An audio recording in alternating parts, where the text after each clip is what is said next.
இன்னைக்கு 11th accountancy chapter 13 final accounts of sole proprietors 2 பார்க்க போகிறோம். 4th exercise. First problem. Pass adjusting entries for the following. A. Closing stock was valued rupees 5,000. B. Outstanding salary is 150. C. Insurance prepaid 450. D. 20,000 was received in advance for commission. E. Accrued interest on investment is rupees 1,000. Okay. So,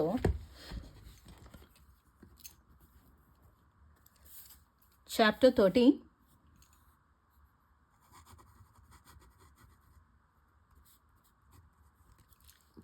Chapter 13. So, final accounts. Accounts of sole proprietors 2. Okay. Exercise 4. First problem. Okay. So, adjusting entries போட போகிறோம். Okay.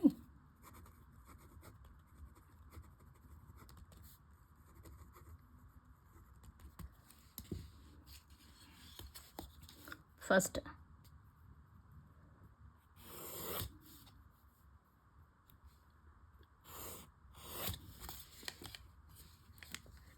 Date.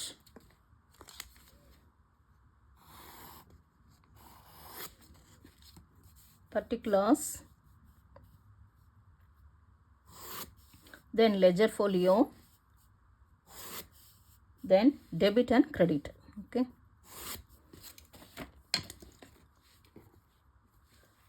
Date. Particulars. Ledger folio, debit, credit. Okay. So, first இல்லையா,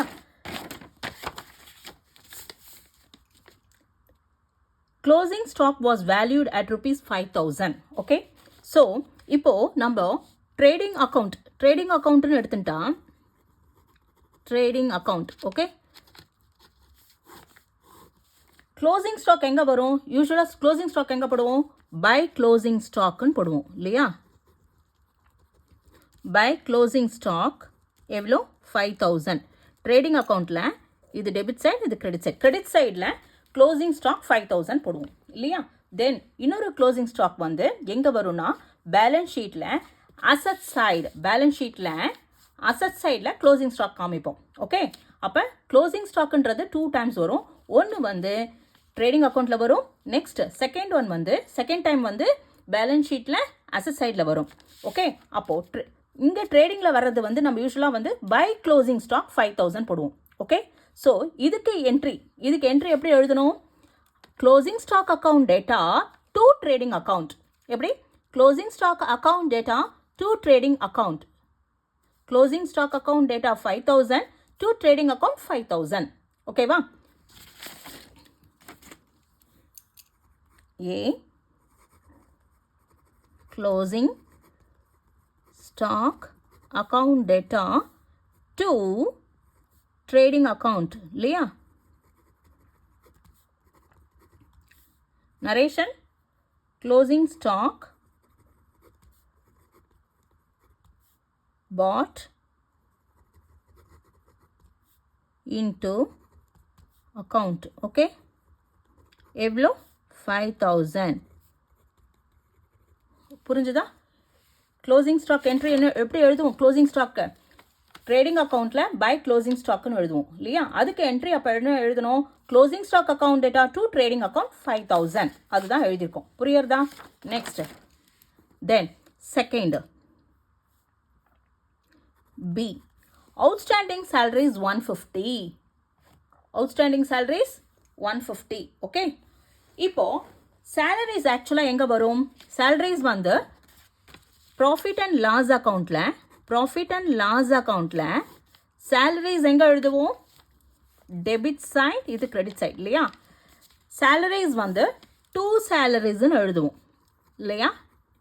2 சேலரிஸ்ன்னு எழுதுவோம். Okay. Wages எங்கே எழுதுவோம்? Trading அக்கௌண்ட்டில் 2 wages. Okay. Trading அக்கௌண்ட்டில் wages வந்து debit சைடில் வரும். சேலரிஸ் வந்து ப்ராஃபிட் அண்ட் லாஸ் அக்கௌண்ட்டில் டெபிட் சைடில் போடுவோம் இல்லையா? ஸோ இப்போ 2 சேலரிஸ்ன்னு போட்டாச்சு இல்லையா? அங்கே அட்ஜஸ்ட் என்ட்ரி இது என்ன கொடுத்துருக்கு? அவுட்ஸ்டாண்டிங் சேலரிஸ் 115 கொடுத்துருக்கு. அப்படின்னா என்ன? அவுட்ஸ்டாண்டிங்னா வெளியில் இருக்குது, இன்னும் வரலை. வெளியில் இருக்கிற சேலரி இன்னும் வராமல் இருக்குது. அவுட்ஸ்டாண்டிங்னா என்னது? வரலை. புரியுறதா? அவுட்ஸ்டாண்டிங் என்னென்ன? ஆட். அவுட்ஸ்டாண்டிங்னாவே என்ன பண்ணணும்? ஆட் பண்ணணும். அவுட்ஸ்டாண்டிங்னா என்ன பண்ணணும்? ஆட் பண்ணணும். அன்பெய்டுனா என்னது? இன்னும் வரலை. புரியுறதா? அன்பெய்டு, டியூ, இதெல்லாம் ஆட். ஓகே, என்னென்ன ஆட் பண்ணணும்? அவுட்ஸ்டாண்டிங், அன்பெய்டு, டியூ இதெல்லாம் கொடுத்தா ஆட் பண்ணணும். Okay, prepaid. Okay, prepaid. Then received in advance இதெல்லாம் கொடுத்தா லெஸ் பண்ணணும். புரியுறதா? அவுட்ஸ்டாண்டிங், அன்பெய்டு, டியூ இதெல்லாம் ஒன்று, வெளியில் இருக்குது, இன்னும் வரலை, ஆட் பண்ணணும். ப்ரீபெய்டுனா முன்னாடியே பே பண்ணியாச்சு. ரிசீவ்டு இன் அட்வான்ஸாக ரிசீவ் பண்ணியிருக்கோம், இதெல்லாம் வந்தால் லெஸ் பண்ணணும். ஓகே, இப்போது என்ன கொடுத்துருக்கு? அவுட்ஸ்டாண்டிங் சேலரிஸ்னால் என்ன? வெளியில் இருக்குது, இன்னும் வரலை. எது வெளியில் இருக்குது? சேலரிஸ். அவுட்ஸ்டாண்டிங் சேலரி வந்து வெளியில் இருக்குது, ஆனால் இன்னும் வரலை. 150 வர வேண்டியது இன்னும் வரலை. அப்போது அவுட்ஸ்டாண்டிங்னா என்ன பண்ணுவோம்? ஆட் பண்ணுவோம். எதோட ஆட் பண்ணும்? சேலரிஸோட add outstanding salaries. Okay, outstanding சேலரிஸோட அவுட்ஸ்டாண்டிங் சேலரிஸை ஆட் பண்ணுவோம். ஓகே, ஸோ அதுக்கு இப்போது இந்த ஆட் பண்ணுறதோ இல்லை லெஸ் பண்ணுறதோ நீங்கள் வந்து எந்த சைடில் இருக்குன்னு பார்க்க வேண்டாம். ஓகே, இப்போது டெபிட் சைடில் இருக்கா? ஓகே, ஸோ டெபிட் சைடில் இருக்கிறது ஆட் பண்ணுறத வந்து புரியுறதா? ஆட் பண்ணுறத வந்து அப்படியே எழுதிக்கோங்க. என்னென்னு எழுதணும்? என்ட்ரி என்ன எழுதணும்? சேலரிஸ் டூ பை எல்லாம் பார்க்க வேண்டாம். Salary account data 2 outstanding salaries. Add பண்ணுறத அப்படியே எழுதணும். Salary account data 2 outstanding salaries account. ஓகேவா? ஆட் பண்ணுறத மட்டும் இந்த சைடு, அதாவது டெபிட் சைடில் ஆட் பண்ணுறத வந்து அப்படியே என்ட்ரிஸாக எழுதுங்க. Okay, salaries account data 2 outstanding salaries account. Okay,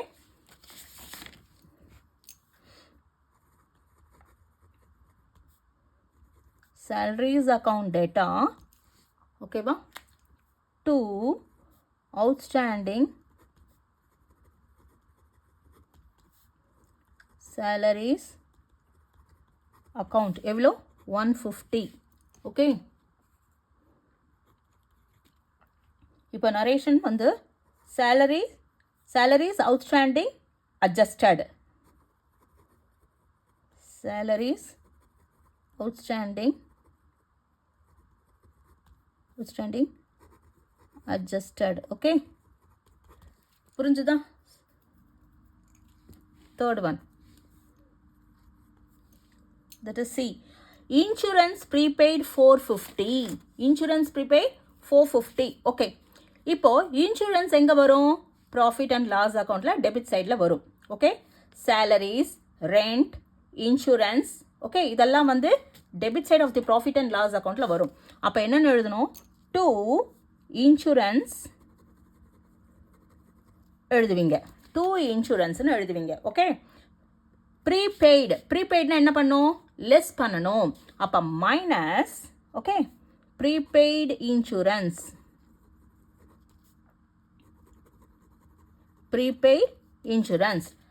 ப்ரீபெய்டுனா என்ன பண்ணும்? லெஸ் பண்ணணும். அப்போ இன்சூரன்ஸ்லேருந்து ப்ரீபெய்டு இன்சூரன்ஸை லெஸ் பண்ணணும். ஓகே, அப்போ அதுக்கு என்ன என்ட்ரி எழுதணும்னா, ஆட் பண்ணுறதுக்கு நம்ம என்ன பண்ணும்? சேலரிஸ் அக்கௌண்ட் டேட்டா 2 அவுட்ஸ்டாண்டிங் சேலரிஸ்ன்னு எழுதணும்ல. இதுக்கு ஆப்போசிட்டாக என்ன எழுதணும்னா, ப்ரீபெய்ட் கீழே இருக்கிறத டெபிட்டில் வரணும். அப்போ prepaid insurance account data, prepaid insurance premium account data to insurance premium account. புரியுறதா? Prepaid insurance premium account data to insurance premium அக்கௌண்ட்டுன்னு எழுதிக்கோங்க. ஆட் பண்ணுறது அப்படியே எழுதணும். புரியுதா? Salary account data to outstanding salary account. Less பண்ணுறத ஆப்போசிட் சைட், அதாவது கீழே இருக்கிறது லெஸ் பண்ணுறத வந்து prepaid insurance account data to insurance premium அக்கௌண்ட்னு எழுதிக்கோங்க. புரியுறதா?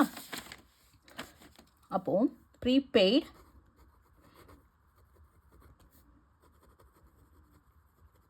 Insurance premium account data to insurance premium account. Okay, என்ன எழுதணும்? adjusted narration என்ன எழுதணும்? insurance prepaid adjusted. Okay,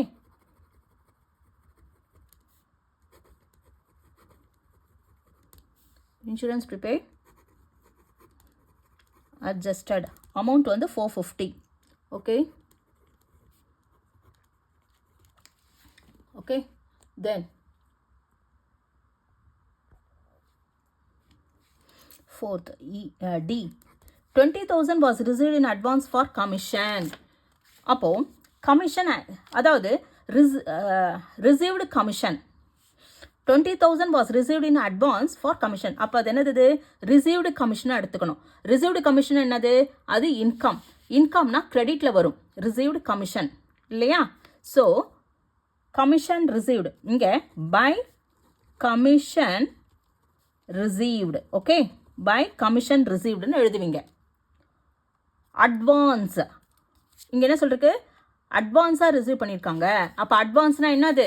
less பண்ணணும். அப்போ minus, okay, commission received in advance,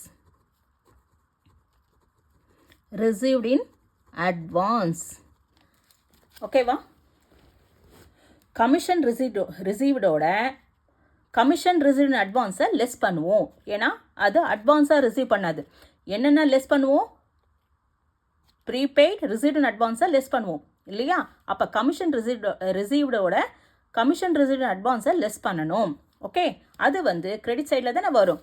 அப்போ என்ன பண்ணலாம்? இப்போது ஆட் பண்ணுறதை நம்ம என்ன பண்ணோம்? இந்த டெபிட் சைடில் ஆட் பண்ணுறதை அப்படியே போட்டோம். Salaries account data to outstanding salaries. Less பண்ணுறதை வந்து நம்ம என்ன பண்ணோம்? ஆப்போசிட்டில் போட்டோம். Prepaid insurance account data to insurance premium. அப்போது ஃபஸ்ட்டு இப்போ இதில் வந்து salaries account data to outstanding salaries இல்லையா? ஆட் பண்ணுறதை வந்து அப்படியே டேரெக்டாக போட்டுட்டோம். என்ட்ரிஸ் அப்படியே எழுதணும். சேலரிஸ் அக்கௌண்ட் டேட்டா ஆட் பண்ணுறதை அப்படியே எழுதிக்கணும். Salaries account data to outstanding salaries இல்லையா?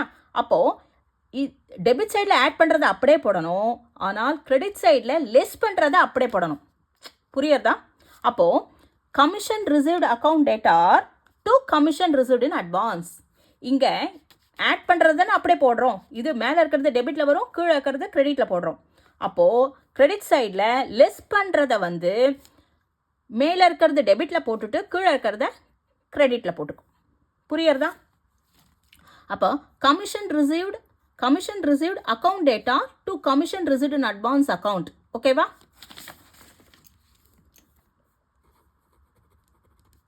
Commission received account data to commission received in advance. Okay, received in advance account. Okay va? Commission received in advance. Commission received in advance adjusted. Okay, எவ்வளோ amount? 20,000. ஓகேவா? தென் E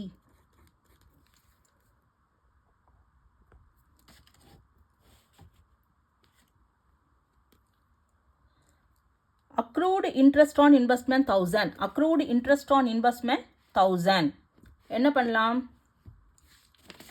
accrued interest on investment. interest on investment என்னது? Interest on investment. Invest பண்ணுறோம், அதுக்கு interest வருது. அப்போ அது இன்கம்மா எக்ஸ்பென்சஸா? நம்ம invest பண்ணி வச்சுருக்கோம். நம்ம இன்வெஸ்ட் பண்ணியிருக்கோம்ல பேங்க்கில் இன்வெஸ்ட் பண்ணியிருக்கோம், நமக்கு இன்ட்ரெஸ்ட் வருது. அப்போ அது இன்கம் தானே. அப்போது அதே மாதிரி தானே கம்பெனிக்கும் இன்வெஸ்ட் பண்ணியிருக்காங்க, இன்ட்ரெஸ்ட் வருது, அப்போது அது இன்கம். அப்போ எதில் வரும்? இந்த சைடு கிரெடிட் சைடில் வரும், இன்கம் சைடு இல்லையா? அப்போ என்ன எழுதணும்? இன்ட்ரெஸ்ட் ஆன் இன்வெஸ்ட்மெண்ட் இல்லையா? இன்வெஸ்ட்மெண்ட் புரியுறதா? இன்வெஸ்ட் பண்ணியிருக்காங்க, இன்ட்ரெஸ்ட் வருது, அப்போ அது இன்கம். அப்போ இன்கம்னா கிரெடிட் சைடில் இன்ட்ரெஸ்ட் ஆன் இன்வெஸ்ட்மெண்ட்னு போடுவோம் இல்லையா? By interest on investment. இதில் அக்ரூடு இன்ட்ரெஸ்ட் ஆன் இன்வெஸ்ட்மெண்ட்டுன்னு 1000 கொடுத்துருக்காங்க. அப்போது அக்ரூடுனா என்ன? That has not yet been paid. Unpaid, அன்பெய்டுன்னு அர்த்தம், இன்னும் வரல, not yet been paid. Okay, so அன்பெய்டுன்னு அர்த்தம் அதுக்கு. அக்ரூடு, அக்ரூட்னாலும் ACCRUED, அக்ரூடு, அக்ரூட்னாலும் unpaid. Okay, so add accrued, ACCRUED, accrued interest on investment. okay, interest on investment வந்து இன்கம் இல்லையா? அதனால கிரெடிட் சைடில் போடுறோம். அக்ரூட்னா என்ன? That has not been paid, not yet been paid, இன்னும் பே பண்ணல, அன்பெய்டில், அன்பெய்டு. ஓகே, அப்போ அதை ஆட் பண்ணணும். அப்போது இன்ட்ரெஸ்ட் ஆன் இன்வெஸ்ட்மெண்ட்டோட அக்ரூட் ஆன் இன்ட்ரெஸ்ட் ஆன் இன்வெஸ்ட்மெண்ட்டை ஆட் பண்ணுறோம். புரியுறதா? அப்போ இதுக்கு என்ன என்ட்ரி வரும்? அதாவது திரும்பவும் ப்ராஃபிட் அண்ட் லாஸ் அக்கௌண்ட்டில் டெபிட் சைடில் ஆட் பண்ணுறது அப்படியே போட்டுட்டோம் இல்லையா? சேலரி அக்கௌண்ட் டேட்டா டு மேலே இருக்கிறது டெபிட்டாகவும், கீழே இருக்கிறது அது அவுட்ஸ்டாண்டிங் சேலரி வந்து கிரெடிட்டாகவும் போட்டுட்டோம். ஆனால் லெஸ் பண்ணுறதை கிரெடிட் சைடில் லெஸ் பண்ண வேண்டியது, லெஸ் பண்ணுறோம் இல்லையா? அதை வந்து அப்படியே போட்டுக்கிறோம். Commission received account data to commission received in advance account. ஓகேவா? இப்போ டெபிட் சைடில் லெஸ் பண்ணுறத என்னன்னு போடுறோம்? கீழே இருக்கிறது prepaid insurance account data to insurance premium போடுறோம் இல்லையா? அப்போது இங்கே இதில் என்ன போடணும்? இதில் லெஸ் பண்ணுறது நம்ம எப்படி போடுறோமோ கிரெடிட் சைடில் ஆட் பண்ணுறதை அப்படியே போடணும். அப்போ என்னது? Accrued interest on investment account data to interest on investment account. ஓகேவா? Accrued interest on investment account data to interest on investment account. ஓகேவா? அப்போ என்ன என்ட்ரி வரும்? Accrued interest on investment account data, okay, to interest on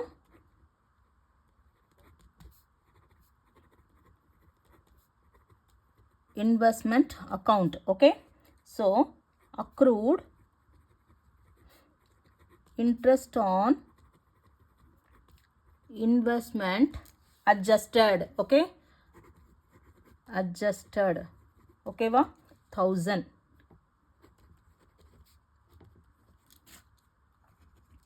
ஓகேவா? புரிஞ்சுதா? அதாவது என்னென்ன add, எது எப்போல்லாம் ஆட் பண்ணலான்னா அவுட்ஸ்டாண்டிங், அன்பெய்ட், அக்ரூட், டியூ இதெல்லாம் வெளியில் இருக்குது, இன்னும் வரலை அப்போனா ஆட் பண்ணணும். என்னென்ன ஆட் பண்ணணும்? அவுட்ஸ்டாண்டிங், அன்பெய்ட், அக்ரூட், டியூ இதெல்லாம் ஆட் பண்ணும். லெஸ் எது லெஸ் பண்ணும்? ப்ரீபெய்ட், ரிசீவ்டு இன் அட்வான்ஸ், முன்னாடியே ரிசீவ் பண்ணது எல்லாமே லெஸ் பண்ணணும். வெளியில் இருக்கிறத ஆட் பண்ணணும், இன்னும் வராமல் இருக்கிறத ஆட் பண்ணணும், முன்னாடியே வாங்கிட்டு இருந்தாக்கா அதை லெஸ் பண்ணணும். ஓகே, ஸோ இப்போ ப்ராஃபிட் அண்ட் லாஸ் அக்கௌண்ட்டில் அதாவது சேலரிஸ் வந்து டெபிட் சைடில் வரும், இன்சூரன்ஸும் டெபிட் சைடில் வரும். ஓகே, அப்போ சேலரிஸில் அவுட்ஸ்டாண்டிங் சேலரிஸ்னால் என்ன பண்ணுறோம்? அவுட்ஸ்டாண்டிங்னா ஆட் பண்ணுறோம், அப்போ ஆட். Okay, outstanding salaries. அப்போ சேலரியோட ஆட் அவுட்ஸ்டாண்டிங் சேலரிஸ்ன்னு போடுறோம். இப்போ ஆட் பண்ணுறத நம்ம அப்படியே எடுத்துக்கலாம். எப்படி எடுத்துக்கலாம்? சேலரிஸ் அக்கௌண்ட் டேட்டா ஆட் இல்லையா? சேலரி டூ சேலரிஸ்ன்னு போடுறோம் இல்லையா? சேலரிஸ் டூ சேலரிஸ்ன்னு போட்டு ஆட் பண்ணுறோம். Add outstanding salary. இது எதுவுமே பார்க்க தேவையில்லை, டெபிட்டில் வருது. ஆடுனா இது வந்து டெபிட்டாகவும் இது கிரெடிட்டாகவும் எடுத்துக்கோங்க. அப்போ salaries account data to outstanding salaries account. Okay, இதே ப்ரீமியம் அதாவது இன்சூரன்ஸ் ப்ரீபெய்டுன்னு என்ன? முன்னாடியே வாங்கியாச்சு, அப்போ மைனஸ்ன்னு போடுவோம். அப்போது கீழே இருக்கிறத டெபிட்டில் போட்டு இதுக்கு மேலே இருக்கிறத கிரெடிட்டில் போட்டுக்கலாம். அப்போ prepaid insurance account data to insurance premium account. ஓகேவா? என்ட்ரிஸ் இதுதான், வேறு ஒன்றுமே இல்லை. இப்போது இதில் என்ன எழுதுகிறோம்? அப்படியே எழுதுகிறோம் இல்லையா? ஆட் பண்ணுறதை அப்படியே எழுதுகிறோம். அப்போ இங்கே கிரெடிட் சைடில் லெஸ் பண்ணுறதை அப்படியே எழுதணும். புரியறதா? அப்போது இதில் வந்து கமிஷன் ரிசீவ்டுனா இன்கம், அட்வான்ஸாக ரிசீவ் பண்ணியிருக்காங்க அது வேறு. அப்போ மைனஸ் இல்லையா? ரிசீவ்டு இன் அட்வான்ஸ்னால் மைனஸ். அப்போ என்னென்ன எழுதணும்? இதில் ஆட் பண்ணுறது அப்படியே எழுதணும் இல்லையா? இங்கே லெஸ் பண்ணுறது அப்படியே எழுதிக்கோங்க கிரெடிட் சைடில். அப்போ commission received account data to commission received in advance account. புரிஞ்சுதா? இங்கே டெபிட் சைடில் லெஸ் பண்ணுறதை நம்ம ஆப்போசிட்டில் போட்டோம். அதே மாதிரி கிரெடிட் சைடில் ஆட் பண்ணுறது ஆப்போசிட்டில் போடணும். புரியுதா? அப்போ என்னது? Accrued interest on investment account data to interest on investment. அவ்வளோதான். ஓகேவா? இவ்வளோதான் இது.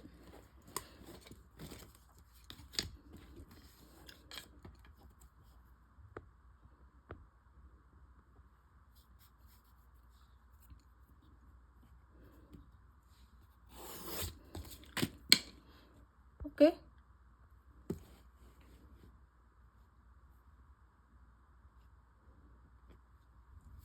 That's it.